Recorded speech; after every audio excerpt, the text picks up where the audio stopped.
Sobat Tiga semuanya, Natasha Jermania kembali hadir menemani kalian semua hari ini tentunya dalam program Highlights BRI Super League, sebuah program yang menyajikan informasi-informasi menarik dan juga cuplikan gol-gol dari kompetisi yang paling bergengsi di Indonesia. Persija Jakarta dan Malut United FC memantapkan posisi mereka di peringkat ketiga dan juga keempat klasemen BRI Super League pada game week ke-21. Persija menang tipis dari Bali United FC, sedangkan Malut menang atas Persijap Jepara. Pada laga lainnya nih ada rekor 13 laga tidak terkalahkan milik Persebaya Surabaya yang harus terhenti dari Bayangkara Presisi Lampung FC. Langsung saja yuk, ini dia informasi selengkapnya untuk Anda. Bali United menjamu Persija Jakarta dengan misi memperbaiki tren penampilan di 3 laga terakhir yang tanpa kemenangan. Laskar Serdadu Tridatu hanya meraih 1 poin hasil sekali imbang dan 2 kali kalah, termasuk kekalahan pada pekan lalu dari Persebaya Surabaya di Stadion Kapten Iwayan Dipta. Namun, Macan Kemayoran yang datang sebagai tamu juga memiliki misi yang sama, yakni mengincar 3 poin. Langsung bermain menyerang sejak awal pertandingan, anak-anak asuhan Mauricio Souza berhasil mencetak gol saat laga baru bergulir 8 menit. Gustavo Almeida yang berdiri tanpa kawalan dengan mudah menanduk umpan silang dari Maxwell Souza untuk membawa Macan Kemayoran unggul 1-0.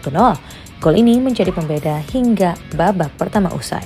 Selepas turun minum, Bali United kesulitan menembus ketatnya pertahanan Persija. Sebaliknya, kubu Macan Kemayoran yang lebih mendominasi permainan dan mampu mengemas total 16 tembakan sepanjang laga juga belum berhasil menambah keunggulan. Hingga pertandingan usai, skor 0-1 tidak berubah.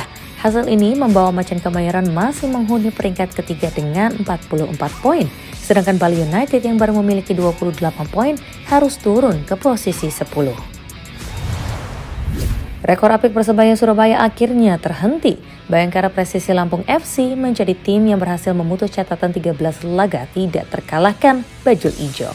Hebatnya, kemenangan ini diraih The Guardians of Saburai di Stadion Gelora Bung Tomo yang kerap menjadi tempat menakutkan bagi lawan-lawannya. Sebagai mantan juru taktik Persebaya, Paul Munster di kursi kepelatihan Bayangkara berhasil menerapkan taktik yang tepat untuk meredam permainan bajul ijo. Pada menit ke-27, Bayangkara unggul melalui tandukan Henry Dombia usai memanfaatkan tendangan bebas dari Moussa Sidibe. Keunggulan Bayangkara bertambah saat pertandingan memasuki menit akhir babak pertama. Kali ini giliran Sidibe yang menuliskan namanya di kertas skor. Gol ini diawali umpan terobosan dari Rio Matsumura. Defisit 2 gol pada babak pertama, Persebaya mencoba meningkatkan agresivitas permainan pada 45 menit yang kedua. Bajul ijo sempat memperkecil ketertinggalan pada menit ke-64 melalui placing akurat Mihailo Perovic yang memaksimalkan assist dari Gali Freitas. Namun sepanjang sisa laga tidak ada tambahan gol yang tercipta. Persebaya harus mengakui keunggulan Bayangkara dengan skor 1-2. Persebaya tetap berada di posisi kelima dengan 35 poin, sementara Bayangkara naik ke posisi 9 dengan 29 poin. Malut United FC tidak mau berlarut-larut dalam hasil negatif usai menderita kekalahan di markas Persib Bandung pada game week ke-20. Pasukan Naga Gamalaba langsung bangkit kala menjamu Persijap Jepara di laga pekan ke-21. Malut memulai pesta gol pada menit ke-11. Tembakan keras Igor Inocencio dari luar kotak penalti membawa timnya unggul 1-0. Hanya berselisih 12 menit dari gol pertama, tim besutan Henry Susilo menggedakan keunggulan. Gol kedua Malut dicetak oleh sang winger, Ciro Alves, yang menggiring bola dari sisi kiri dan melewati hadangan lawan sebelum melepas tembakan. Unggul 2-0 pada babak pertama, Malut belum puas menambah dudukan golnya pada babak kedua. Sang playmaker, Tiron Del Pino, memperbesar keunggulan Naga Gamalama menjadi 3-0 lewat sepakan jarak dekat di menit ke-68. Bomber David De Silva akhirnya menggenapi kemenangan Malut menjadi 4-0. Asis Ciro Alves dengan tenang dikonversi menjadi gol oleh pemain asal Brazil pada menit ke-77. Hasil ini memastikan Malut tetap menghuni posisi keempat setelah mengumpulkan 40 poin. Sedangkan Persijap belum beranjak dari tangga ke-17 dengan koleksi 15 angka. Sahabat Tiga, PSIM Yogyakarta harus berbagi poin dengan Persik Kediri setelah keduanya bermain imbang. Di laga lain ada kemenangan meyakinkan yang diraih oleh Arema FC atas Semen Padang FC. Sementara ada Persita Tangerang yang harus bersusah payah untuk bisa mengalahkan PSBS Biak. Langsung saja inilah dia cuplikan pertandingannya. Dua kemenangan beruntun pada game week ke-19 dan 20 membuat Persik Kediri ketagihan menjamu tim papan atas PSIM Yogyakarta pada laga pekan ke-21 BRI Super League. Tim Macan Putih bermain penuh dengan determinasi untuk bisa memperpanjang tren kemenangan menjadi 3 pertandingan. Persik yang di laga ini menjamu Laskar Mataram di Stadion Gelora Joko Samudro, Gresik, membuka asa di menit ke-31.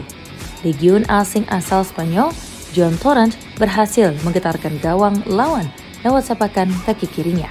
Namun kubu PSIM langsung merespon. Hanya berselang 7 menit, Pulga Vidal menyamakan skor menjadi 1-1. Ia berhasil lolos dari jebakan offside untuk menyambut goal kick Raka Cahyana Rizky. Kedudukan ini bertahan hingga babak pertama usai. Pertarungan sengit kembali tersaji pada babak yang kedua. Tuan rumah mendapatkan peluang emas setelah wasit Gideon menunjuk titik putih untuk pelanggaran yang dilakukan oleh Rahmat Zoda. Tidak mau membuang kesempatan, sang kapten Ezra Walian membawa Persik unggul 2-1 di menit ke-57. Mentalitas tidak mau menyerah yang diperlihatkan oleh Laskar Mataram akhirnya memaksa pertandingan harus berakhir dengan kedudukan imbang. Sundulan akurat Vidal memasuki menit ke-62 membuat skor kembali imbang. Kedua tim harus puas dengan skor akhir 2-2.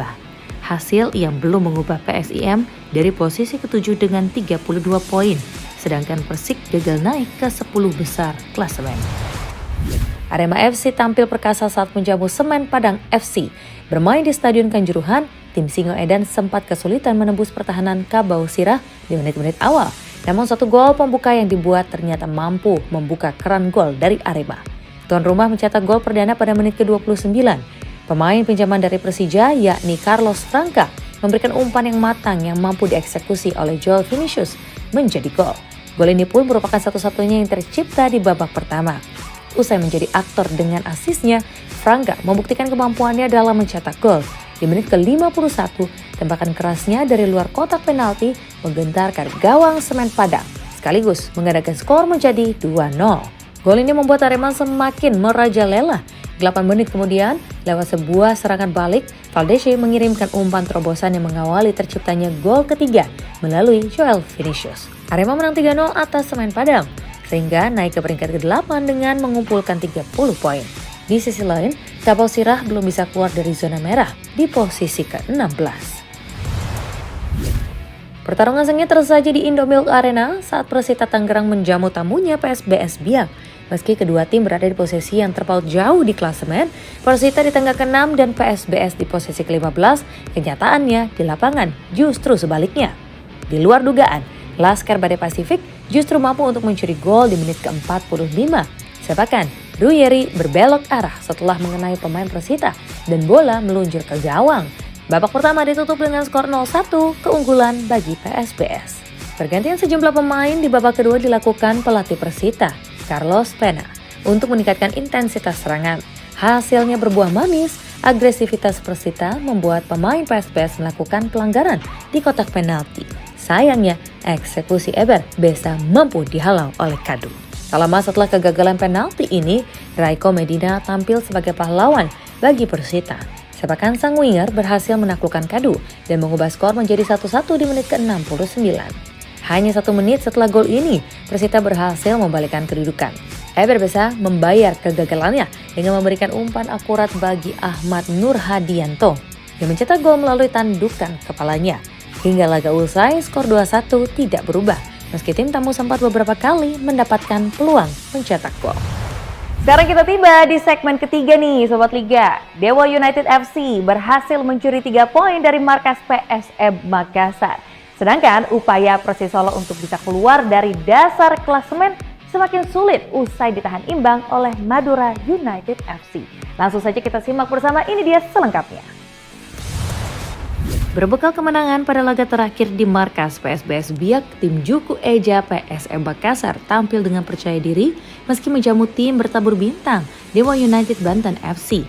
Namun tentunya tidak mudah bagi PSM yang bertanding di hadapan pendukungnya di Stadion Gelora B.J. Habibie, Kota Parepare untuk mendulang poin penuh.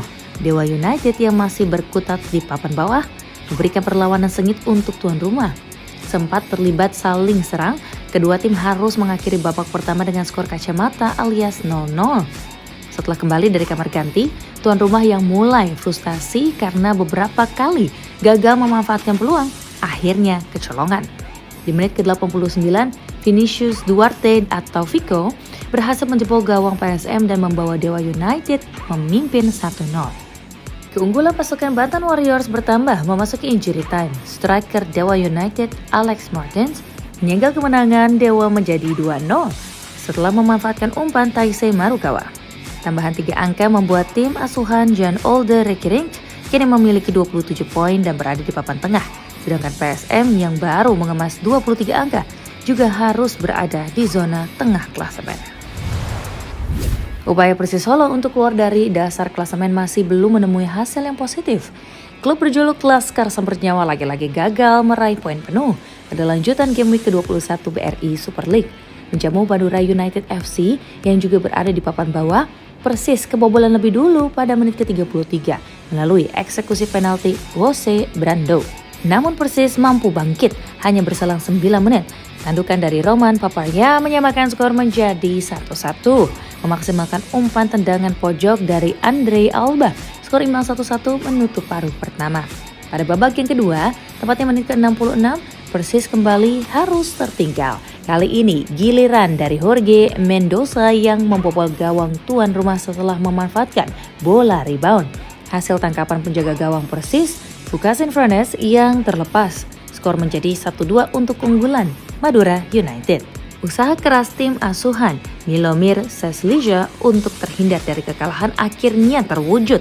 Diawali situasi kemelut di kotak penalti Madura, sepakan Dusan Mijic pada menit kedua injury time memaksa laga berakhir imbang 2-2. Hanya meraih 1 poin, Persis masih terpuruk di posisi paling bawah klasemen dengan poin 12. Sobat 3, sekarang kita sudah sampai di penghujung acara. Semoga informasi tadi bisa memberikan hiburan bagi Anda semuanya. Tapi sebelum berpisah, Natasha pengen ingetin lagi Sobat Liga, jangan lupa untuk like videonya, share, serta berikan juga ya kritik, saran di kolom komentar. Akhir kata, Natasha Jermania pamit dan juga mengucapkan selamat menunaikan ibadah puasa. Sampai jumpa lagi di episode berikutnya. Keep sportive, stay healthy, bye!